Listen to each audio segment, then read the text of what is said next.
Peter shifted the heavy garbage bag to the center of his back as it had once again managed to slip down towards his armpit.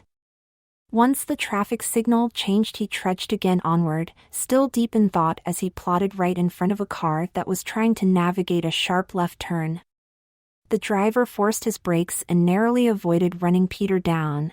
As he quick dashed to the sidewalk, the driver leaned out the window to holler words which Peter was too polite to repeat. The physical and mental weight of the bag was oppressive on his back as Peter reached a new block, marching onward, yet he had not gone a dozen steps when his train of thought drifted. He stared down at his shoes as he walked. He hated them. They were black, ugly bricks of imitation leather, thick and clunky. He gave a sigh as he realized that he had better get used to them, however, and perhaps in time, learn to like them. Here he was, less than 2 weeks into his engagement, expecting that his new fiancée would be the foremost thing on his mind. But as he carried the trash bag block after endless block, he found it difficult to get his mind off other things, such as the contents of this bag and its final destination. In his mind's eye, he could see many of the items within and recall the significance of each one. First of all, there was the dress. But this was not just any dress. This was the very first dress that Peter had ever worn. It had belonged to his older sister Pam, and in his mind it was one of the most beautiful things he had ever seen. At 17, Pam was 3 years older than him. He had always been a runt, and at a time when most boys were beginning their growth spurts, he was still a couple inches shorter than her. Peter had gone into the bags of clothing being given away to Goodwill to retrieve a favorite t-shirt which his mother had thrown in because it was torn, but the moment his hand landed on the dress he was mesmerized, and completely forgot about the shirt. It was beautiful, black velvet with a knee-length flared skirt, and a big floppy bow at the back with a V neckline and those huge puffed-up sleeves. It was so wonderfully soft and feminine. It had once upon a time been Pam's favorite party dress, but had decided to get rid of it because she felt it was too childish, what with the huge bow and balloon sleeves. He had taken it back up to his room, at first intending just to look at it while imagining some of the girls he knew wearing the dress. However, after a while Peter started thinking about what it would be like actually to see someone in the dress, yet he couldn't think of any girl he knew that would try it on, and wouldn't think he was some sort of freak if she found out he had kept one of his sister's dresses in his room. Somewhere along the line the idea came to him to try the dress on himself. At least then he would know how it hung on a body, and how the sleeves puffed out when they actually had arms in them. However, the idea seemed so odd and even a little gay, so he brushed it off, but as time passed it continued to come back as the only opportunity to see someone actually wearing the treasured dress. Finally, after almost a month of debating, he came to the only decision he could. He put on the dress himself. He had trouble with the zipper, so he ended up threading a string through the zipper tab and pulling it up with that. He turned and looked at himself in a mirror. Somehow it didn't hang right. It was still a gorgeous dress, but he simply didn't do it justice. As he stood there studying the boy in a dress that returned his analytical eye, it occurred to him, girls had breasts. A quick trip to Pam's room for a bra, and a half-dozen water balloons later, so did he. Who would have thought it was so hard to make 2 water balloons the same size? With his new girlish figure he looked again in the mirror with just a touch of awe. If he squinted just right it could be a fairly boyish girl wearing this dress. As he turned to examine himself the skirt brushed his legs teasingly. He hadn't been prepared for how good that would feel. Right then and there he knew that he would be wearing dresses again, and often. The next item that came to mind, as Peter somberly made his way deeper into the heart of the city, was a deep blue full-length nighty which he had also taken without permission, not that he would ever have dared ask anyway. It had full-length sleeves and a scoop neckline, which was covered over in flower-patterned lace, as was the whole bodice. The skirt of the nighty was slightly flared and sank to his knees. It had been his favorite nighty, even over ones that he had acquired both before and after it. He took that item from Pam's stock of clothing, which she had left behind when she went off to university, to study psychology of all things. She was now practicing in the big city. Too bad they were forbidden to accept family members as patients. Perhaps she could have helped him make sense of his desires to wear women's clothing. No matter now, Peter sighed to himself, still lost in thought still. He glanced around him, taking stock of where he was, seeing that he had only 9 more blocks till he reached his destination. Sighing once more, he fixed his gaze yet again upon his ugly, mannish shoes. They reminded him of another item within the bag, and its accompanying outfit. There was such a contrast between them. In high school, he had allowed himself to enter into a bet, which resulted in his having to attend the Halloween dance dressed as a girl. It had been rather easy to manipulate one of the macho jerks from the basketball team into a wager as to who would make a better-looking girl. The judging would take place at the dance, and an independent panel was selected by both of them. The loser would get stuck with the bills for both outfits, so both Peter and his unknowing Mark Derek Schneider went all out on price for their outfits. Peter purchased a nurse's costume from a novelty store. It was the super short type that a real nurse would never even dream of wearing, but it was cute nonetheless. After that, he bought a pair of white thigh-gripping patterned stockings, with a matching bra and panty set. That had been the first time he had ever bought clothing without pretending to be gift shopping for his mother, sister, or girlfriend. Then, Peter had gone to the shoe section and spent hours trying on every pair of white heels he could find. He eventually located the shoes of his dreams. They were white, and would match the costume. They had a 3-inch stiletto heel, but the most beautiful feature of these shoes were the cutout sides, which were also windowed in patterned lace. Over $100 worth of clothing for free. He had giggling fits about that for a long time afterwards. There were so many other memories in the bag. One of the most painful memories was symbolized by a sleek black cocktail dress. It was smooth satin, with a low-cut back and a collar-style neck that left the shoulders and arms bare. It flowed down to his ankles, with a slit up one side showing a lot of leg, all the way up to his knee. When he wore that dress, it seemed to flow like liquid onyx as he moved, and clung to his body, outlining the very feminine shape that he had been fortunate to possess, in particular highlighting his bottom. The dress had been a gift from the one and only girl he had dated in the past. After almost a year together, he felt that things between them were serious enough for him to tell her about his dressing. She had been a little unsure of it at first, but agreed to test the waters slowly. One night she asked Peter to come over to her home, which is when she gave him the dress. That night they both got all dressed up in their formals, and she had helped him with his makeup, something which, despite years of occasional practice, he still couldn't quite manage to do well as easily as real girls. Once they were ready, they sat down to an absolutely wonderful candlelight dinner, delivered by a fancy restaurant.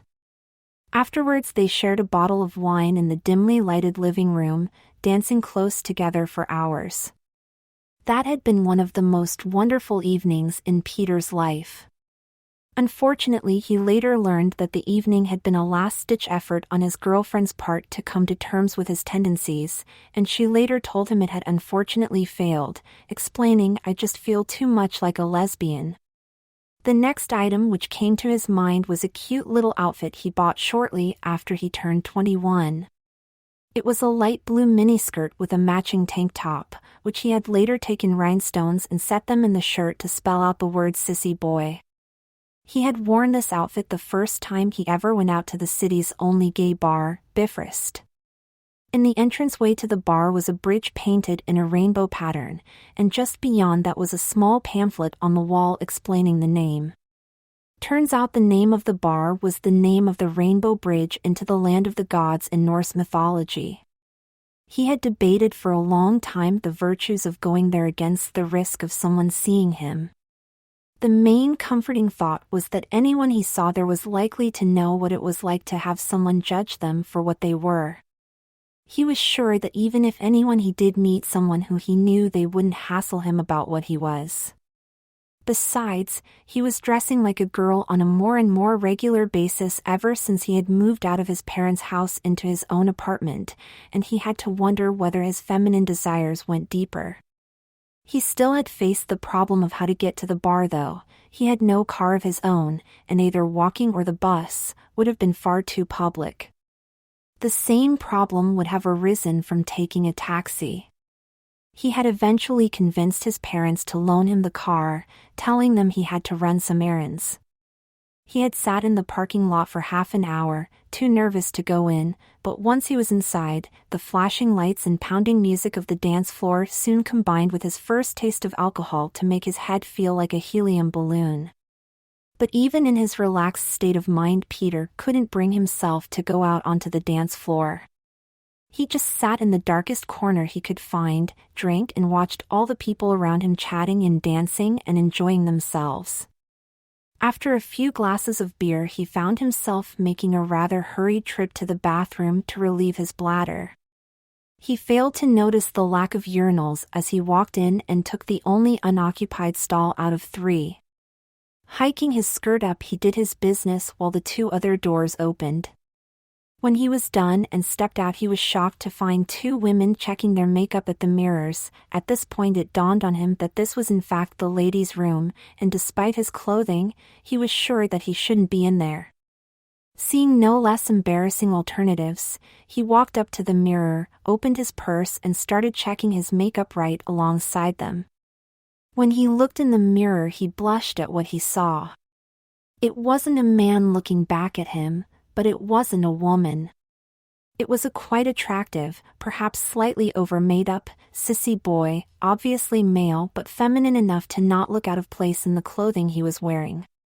The 2 women were very tolerant, it turned out, one of them even offering Chantel, as he was now calling himself when dolled up, a spritz of her perfume. When they left the bathroom, Peter tried to retreat to his corner again, but the girls would have none of that. They insisted she come and sit with them at their table, less than 10 feet from the dance floor.